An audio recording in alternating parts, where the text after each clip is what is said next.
L'émission Enjeux de société est une production de la télé du Rocher-Percé. Il y a de ça 10 ans, il n'y avait pas autant de maraîchage. Et c'est le niveau 3 où on juge que quelqu'un est en mesure de bien évoluer dans le milieu, dans la société qui est la nôtre. Mais si on faisait un bilan des 15 dernières années de l'argent que Facebook et Google ont amassé sur le dos, entre guillemets, des publications.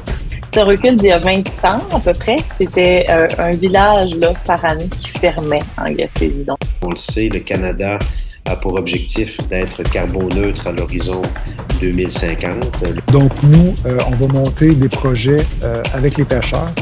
De faire un compost maison de qualité, c'est très possible. Quand les finances personnelles sont bien gérées, que le magasinage en soi paraît au budget et est bien déterminé, c'est un outil qui peut être très, très utile.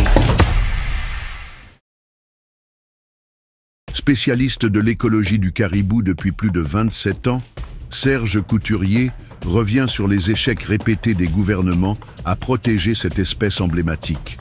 Entre politiques publiques contestées, pression de l'industrie forestière et absence de réelles mesures de conservation, il dresse un portrait sans compromis de la situation en Haute-Gaspésie.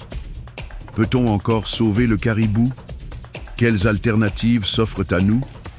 C'est ce que nous Je suis un biologiste spécialiste dans l'écologie du caribou. J'ai travaillé 27 ans au ministère de la Faune, qui a porté différents noms au fil des années. 27 ans comme spécialiste du caribou. Et depuis une pré-retraite, j'ai continué à être impliqué dans différents projets sur le caribou à travers le Canada. J'ai écrit des rapports, j'ai fait des études sur le terrain. Je pars la semaine prochaine pour un projet de pose de colliers radioémetteurs de capture de caribou dans le Grand Nord de l'Ontario. Je continue d'être actif sur différents projets sur le caribou. Et dans le cas du caribou de la Gaspésie, mais on aura l'occasion d'en reparler. Mais j'ai eu l'idée de préparer un projet avec le Bioparc de la Gaspésie, un projet qui visait l'élevage et la réintroduction des caribous, projet qu'on a soumis à 2 reprises au gouvernement du Québec, mais qui a été refusé les 2 fois. D'accord.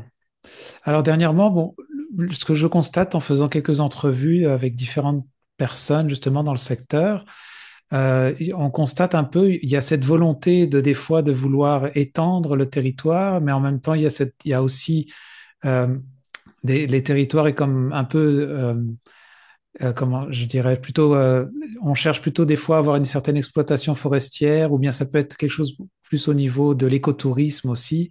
On comprend que tout cela peut affecter ou pas le caribou. On dirait que le monde s'entend pas forcément très bien sur la zone, le territoire, tout ça. Et où est-ce qu'on pourrait le laisser aller, pas laisser aller? Toi, c'est quoi ta position un petit peu là-dedans? Comment toi tu vois ça? Bon, d'abord, il faut reculer de plus que quelques mois quand on parle du caribou forestier et du caribou montagnard de la Gaspésie. En fait, les gouvernements successifs ont toujours retardé toute action significative qui avait des chances de sauver les caribous. Et là, maintenant, on fait face à des populations qu'on dit les populations de caribous qui sont isolées. Isolées de quoi? Isolées de l'aire de répartition plus au nord. Et ces populations isolées-là sont évidemment plus à risque de disparaître. Malheureusement, au fil des ans, je le répète, les gouvernements successifs n'ont rien fait. Le gouvernement du Québec n'ont rien fait de significatif pour essayer de sauver le caribou. Et certains groupes, dont les Autochtones, ont déjà avancé l'idée, qui est quand même énorme, que c'était en fait une stratégie d'extinction du caribou, en se disant, ces petites populations isolées-là, c'est les populations qui sont le plus contact avec l'activité humaine.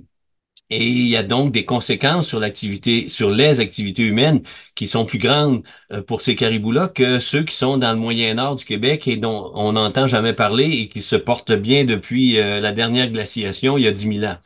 Mais en Gaspésie, à Charlevoix, à Val-d'Or, et aussi bientôt, les gens vont devoir apprendre d'autres noms. Pipmoaken, Péribonka, c'est des noms que les biologistes donnent à des populations de caribous qui sont sur le point d'être isolées. Donc, quand on regarde ce qui se passe en Gaspésie, on peut pas juste dire, ah, ben, dans la dernière année, il y a des intérêts divergents qui se sont affrontés. Il faut reculer de plus loin et, euh, et il faut blâmer le gouvernement du Québec pour la situation qui est la situation actuelle.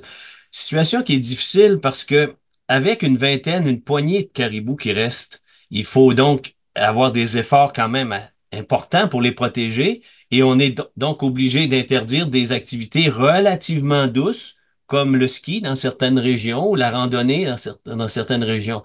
Mais ce qu'on a de la difficulté, semble-t-il, à restreindre, c'est l'économie forestière. La foresterie, la coupe des forêts, c'est au Québec, c'est une industrie à qui on ne doit rien demander, aucun effort de conservation. Et ça nous ramène dans des décennies antérieures, au temps où on donnait nos ressources naturelles à des compagnies étrangères. On est revenu là, et en Gaspésie ou ailleurs, l'industrie forestière a des multiples problèmes et c'est une industrie qui est en grande difficulté. Et malheureusement, on a lancé le caribou dans la discussion publique de telle sorte que les gens pensent que les problèmes de l'industrie forestière, c'est à cause du caribou. C'est pas à cause du caribou. On dirait que c'est comme c'est à cause de justement de cette industrie-là que le gouvernement peut-être peinerait justement à ne pas se positionner plus pour le caribou et plutôt laisser la place à l'exploitation, c'est ça que je comprends. Oui, c'est vraiment que le gouvernement a décidé d'appuyer à 100% l'industrie forestière, une industrie qui, oui, donne des emplois en région. Je suis né en Gaspésie, je sais l'importance de l'industrie forestière, mais est-ce que l'industrie forestière a le droit ou est-ce que c'est normal qu'une industrie forestière contrôle autant de gestion du territoire? En Gaspésie, il y a plein de projets qui ne peuvent pas avoir lieu, puis c'est pas simplement la conservation du caribou. Parce que l'industrie forestière a dans ses plans tel ou tel territoire. Alors, de répondre à la question, est-ce qu'on peut concilier protection du caribou et développement économique de la région? Tu dirais quoi, toi? Moi, je dis un gros oui qu'on peut concilier les deux, économie et conservation du caribou. Mais du côté de l'industrie, ils nous disent oui, mais on continue à couper la forêt comme on le coupait avant. Recette qui a démontré année après année, d'une province à l'autre au Canada, qui a démontré clairement que quand l'industrie forestière rentre dans un territoire où il y a du caribou, 10 à 20 ans après, le caribou disparaît. C'est clair, ça a été documenté dans des dizaines d'études partout au Canada.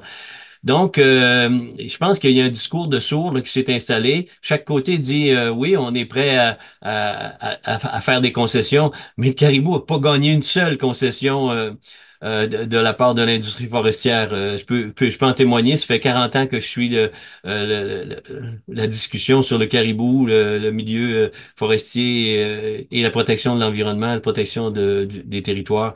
Le caribou n'a pas gagné une seule bataille. Pourtant, l'industrie forestière les a toutes gagnées ou à peu près. Donc, comment toi tu verrais du coup le rôle du gouvernement? Je comprends il y a rien été fait dans le passé, mais pour quel rôle il pourrait jouer à l'avenir ou dans le fond, parce que là on comprend qu'ils sont comme en attente un peu de savoir ça va être quoi la position justement du gouvernement, mais qu'est-ce qui pour aller dans un sens, on va dire positif pour le caribou? Ça serait quoi Puis, les étapes dans le fond? et là encore, il faut un petit peu reculer de quelques années et constater que la situation est encore plus critique actuellement parce que le gouvernement n'a rien fait. Prenez simplement l'exemple. Depuis 2019, il y a eu trois consultations publiques que le gouvernement du Québec a engagées pour réfléchir à la conservation du caribou. Pendant qu'on consulte, pendant qu'on étudie, pendant qu'on réfléchit, on ne fait rien. Et le gouvernement du Québec a refusé le projet d'élevage d'introduction du caribou que nous avions proposé avec le bioparc de la Gaspésie qui est basé à Bonaventure. Le gouvernement du Québec vient encore de refuser par le biais de la MRC Haute-Gaspésie toute tentative d'avoir des aires protégées en Haute-Gaspésie. Ça incluait, malheureusement, un projet qui a été refusé, ça incluait une initiative locale, une initiative des gens de la Marque qui visait à avoir une aire protégée, mais à utilisation durable, de telle sorte que certains usages seraient permis pas la foresterie industrielle telle on l'a fait depuis les dernières années, mais une autre sorte de foresterie et qui aurait permis notamment d'avoir possiblement une zone dédiée au caribou où on aurait pu faire l'élevage, faire la recherche scientifique. J'ai particulièrement supporté ce projet-là et malheureusement, ce projet a été refusé par la Haute-Gaspésie récemment. D'accord, oui, il y a vraiment un rejet, on dirait vraiment assez fort de, comme tu dis, peut-être, ou comme disaient les autochtones, il y a comme presque une volonté de. Est-ce que l'avantage que le caribou n'existe plus sur le territoire, est-ce que ça veut dire que c'est, j'ai employé le terme open bar pour la foresterie, est-ce que ça pourrait être ça? Oui, c'est ça. Actuellement, le discours qu'on nous vend depuis quelques années.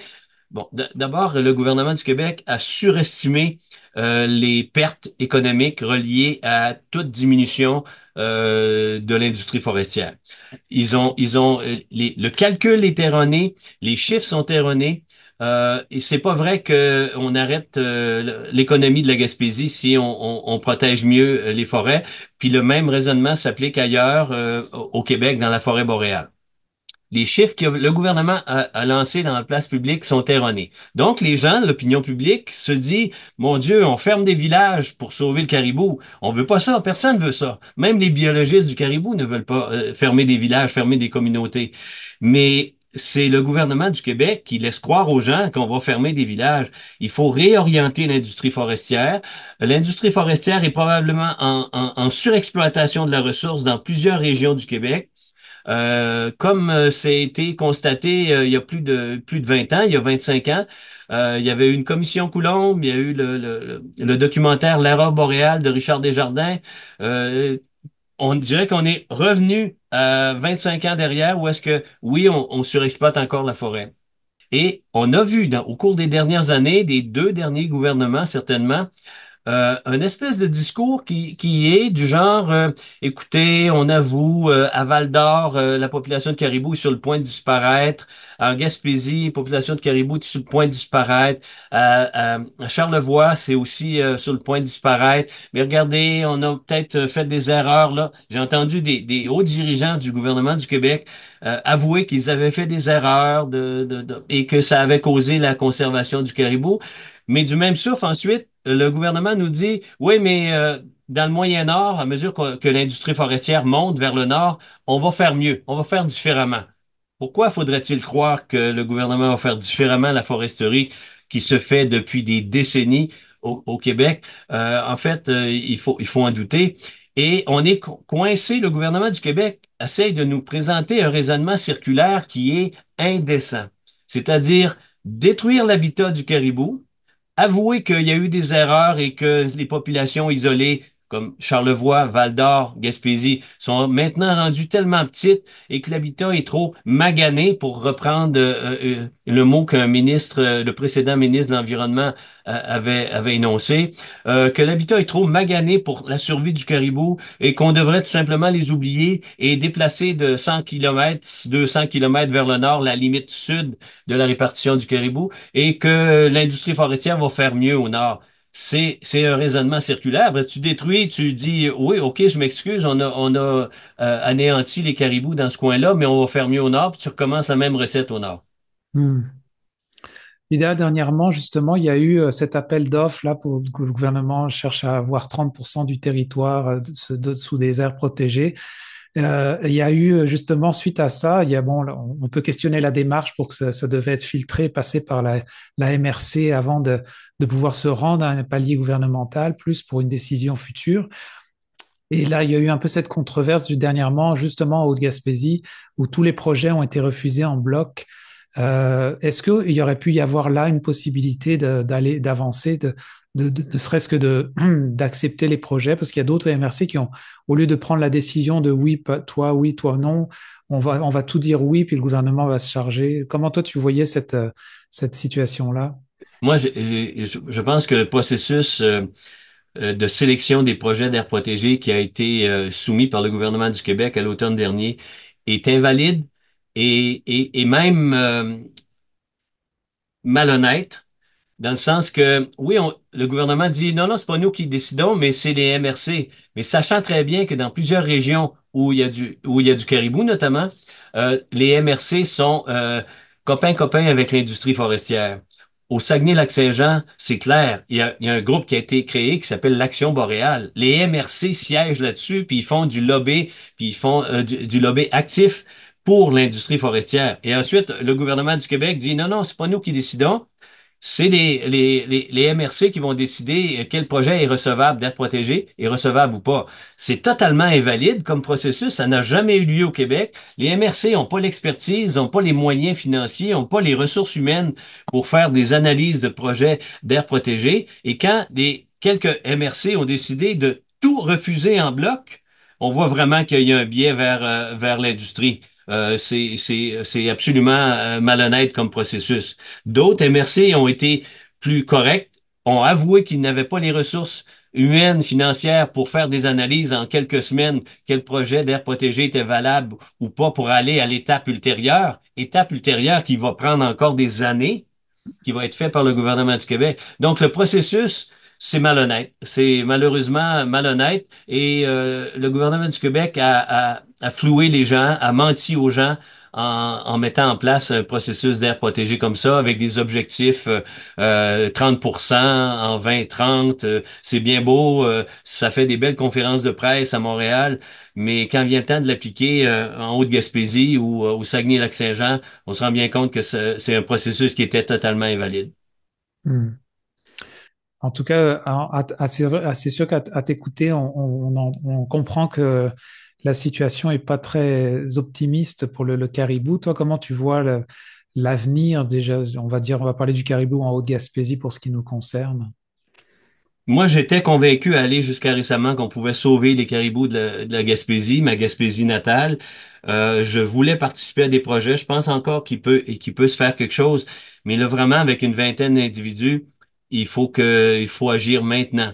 Et le gouvernement du Québec, après 3 années perdues à avoir parlé de projets d'enclos de maternité, qui sont une technique assez particulière de conservation, c'est-à-dire qu'on capturait les femelles en mars, les femelles gestantes. On les gardait en sécurité jusqu'au mois de juillet, elles et leurs nouveau-nés qui naissent en juin, début juin, et on les relâchait ensuite. Cette technique-là a été utilisée depuis 20 ans en Amérique du Nord, au Canada, en Alaska et au Canada, et ça n'a pas donné des résultats merveilleux. Le gouvernement, malheureusement, savait ça et ont placé tout leur effort dans les enclos de maternité. Là, maintenant, sans que ça ait été annoncé, on a compris avec la capture de mâles l'hiver dernier, de 3 mâles, que le gouvernement était parti dans une espèce de projet hybride où il va y avoir de la reproduction en enclos. Mais le gouvernement nous a jamais annoncé qu'est-ce qu'il allait faire avec les caribous qui allaient naître en enclos. Est-ce qu'il y a un plan de retour en nature? À Val-d'Or, les caribous sont en captivité complète depuis mars 2020. Il se passe rien. À Charlevoix, c'est depuis 2022. Les caribous sont en captivité avec aucun plan de retour en nature. Donc, le gouvernement achète du temps. Et ils achètent du temps pour se rendre à quel moment? Pour se rendre jusqu'aux prochaines élections.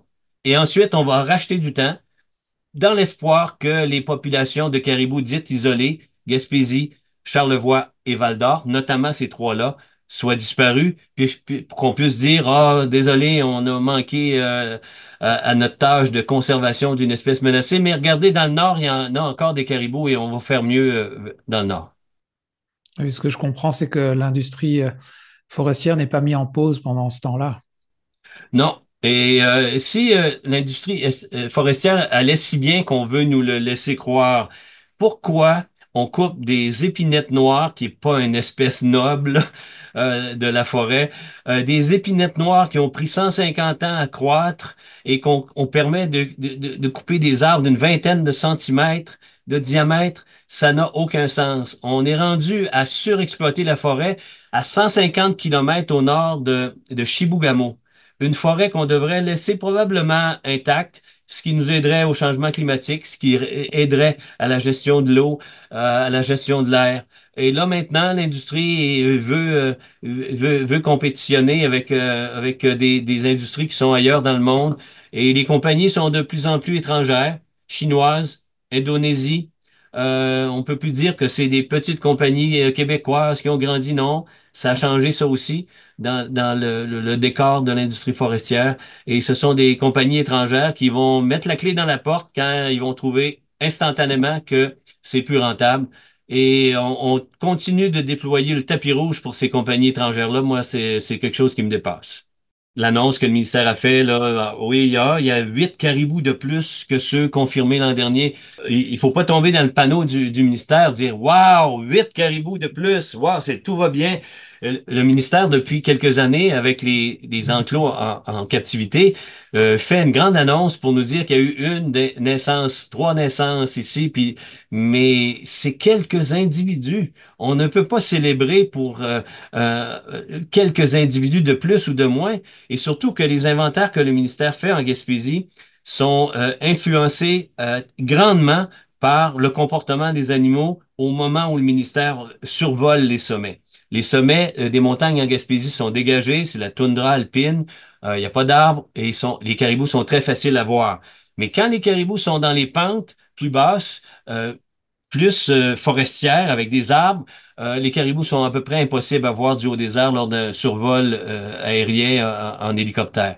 Ça fait que il faut prendre des inventaires que le ministère nous donne le résultat des inventaires à chaque année. Le ministère nous fait un communiqué de presse et il faut prendre ça avec un grand grain de sel parce que est-ce que c'est une année où les caribous étaient plus présents ou moins présents sur les sommets? Et il faut prendre ça vraiment, parce que là, maintenant, on a vu lors du dernier inventaire, je regarde le chiffre, 11 caribous.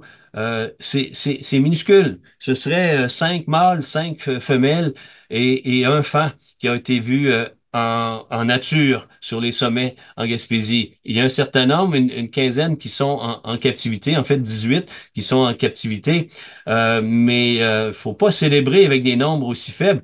Avec des nombres aussi faibles, 11 caribous en nature, on pourrait, pour les 5 mâles, par exemple, donner le nom, commencer à les nommer, donner le nom, le prénom de chacun des ministres qui est passé depuis les 5 derniers gouvernements, de telle sorte qu'on pourrait se rappeler que ces ministres-là n'ont rien fait pour sauver le caribou, que maintenant on est rendu qu'il y a une poignée de caribous, on peut leur donner un nom à chacun. Intéressant, hein. Toi, est-ce que tu continues dans la démarche justement, ou est-ce que, je ne sais pas si c'est le bon terme de dire de baisser les bras, ou il y a plus vraiment grand-chose à faire?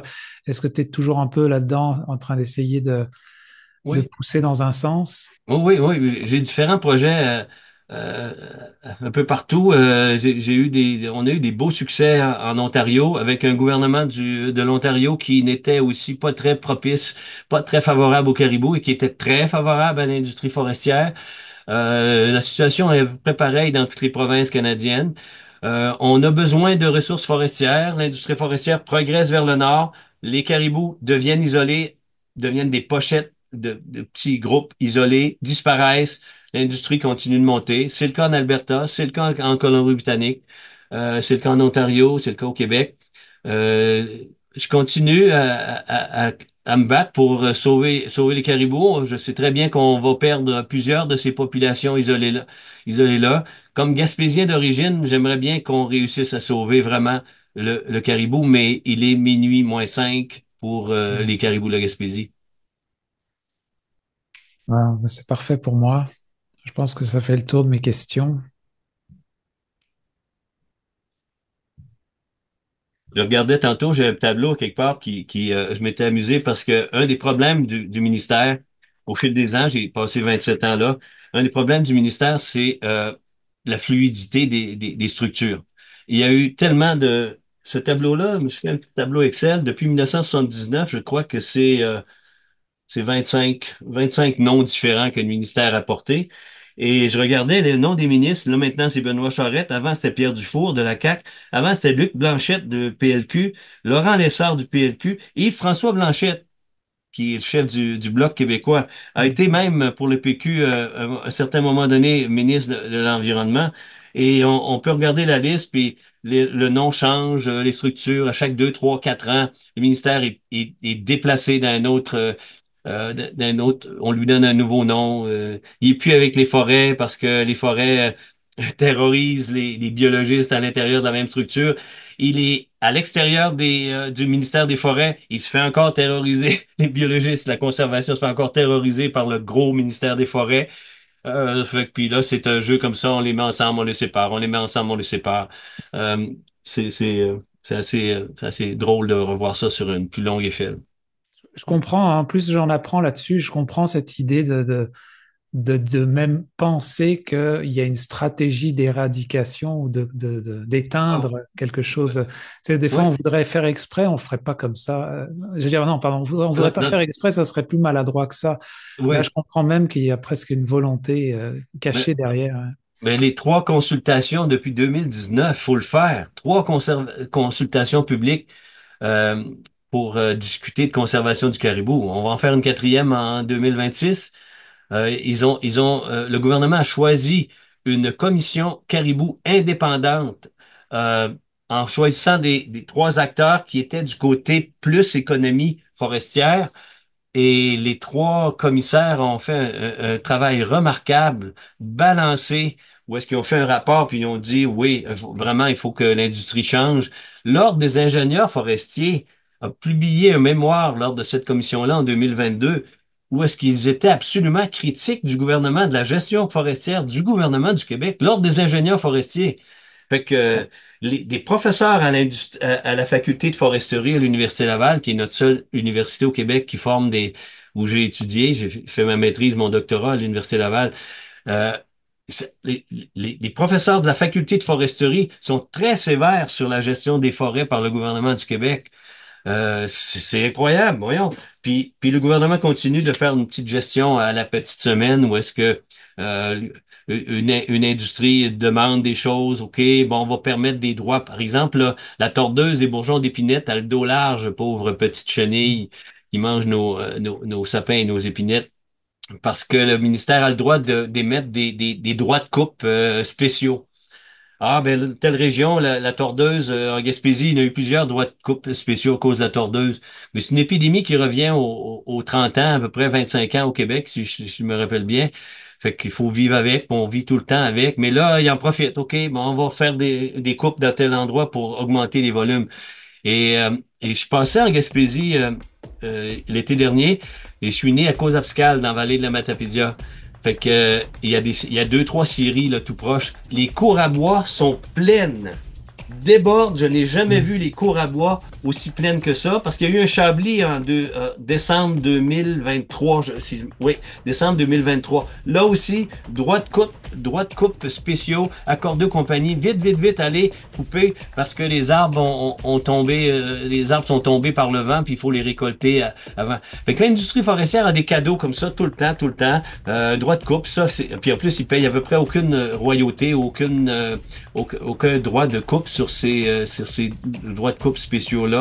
Fait que l'industrie forestière elle continue d'être gâtée, puis notre gouvernement oublie tout le reste.